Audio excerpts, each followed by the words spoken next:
We look at D-Day as having been an overwhelming Allied victory, which it certainly was, but we forget what a close thing it was and how disastrous it could have been were it not for the decoding of the Enigma machine that we've talked about in the last 3 weekend videos. So that's what I want to talk about today. Hope you're having a nice weekend. As I've described in the previous videos, the Germans had this new machine that was very hard to break, that encoded things and was very hard to break because it had a different setting for each day. And once you got the setting for the day, it was easy to read. But to derive the setting by looking at the equations would take a month of calculation. So Alan Turing invented the world's first computer to do these computations quickly. And with it, the British eliminated all German spies in Britain during World War II. They literally operated the spies as they came down and as they landed. The reason they were doing all of this was because that it was vital to deceive the Germans as to where the Allied landings were going to take place. Remember that when Germany invaded France and defeated her, they could attack across a very broad front. They could send 100 divisions at once. But when you're landing on a beach, the most we could put ashore were 5 divisions. And Hitler had 70 or 80 divisions in the Western Front. So you can tell what would happen. And in particular, we really couldn't land armor. We thought we had tanks that could swim, but it turns out they couldn't in that tide. We just had to land soldiers. So can you imagine if the tanks had come over those hills onto those beaches? Our guys would have been just sitting ducks. So the key was, how do you defeat 80 divisions with armor with 5 without? And that was the conundrum that Eisenhower had. Well, he decided that the essential element here was deception.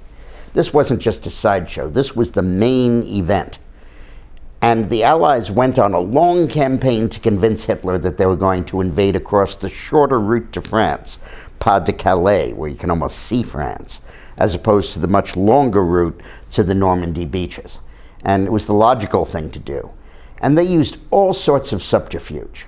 Mainly, they had the German spies, who they were controlling, report back to Hitler that it was going to be Pas de Calais. They even went to the lengths of building a wooden army, literally an army that from the air would look like an army, with tanks and planes and everything else and equipment on the ground. But it was all made of wood. It was just completely camouflaged. And when everything was ready, they'd have a spy tell the Germans, send one of your planes over. I don't think they're manning the A-8 anti-aircraft tonight. And they'd photograph it. And they'd say, yeah, that's the invading force waiting to go to Pas de Calais. And they put General Patton in charge of this pseudo-army because he was the general the Germans feared the most, and they figured that he probably would be leading the invasion. In fact, he wasn't. So that whole subterfuge went on, and it was so... By the way, they also had radio traffic of this phantom division, you know, guys talking to their girlfriends or asking for leave or requisitioning supplies, all the stuff you needed to do to convince the Germans that this army existed when in fact it didn't. The result was that Hitler was totally taken by surprise, and we landed at Normandy.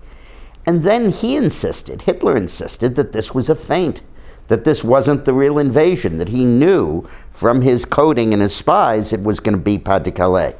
So von Rumsfeld, the German general, and Rommel, his assistant, pleaded with Hitler to release the panzers, to let the tank divisions go to Normandy and wipe out these beachheads. And Hitler refused. He kept the power over the panzers in his own hands. He wouldn't release them because he was waiting for the main invasion at Pas de Calais. And it wasn't until 2 or 3 weeks after D-Day that the German armor came into play. And by that time, of course, it was too late. The Allies had a big bridgehead and had pumped a lot of divisions into it and went on to go ahead and sweep through France. Now, next Saturday, we'll do the final in these series where we talk about the Enigma machine decoding and its impact, and how Alan Turing, who invented the computer, probably had more to do with winning the war than any general. When we talk about how it backfired. So we'll talk about that next week. Thanks a lot for watching.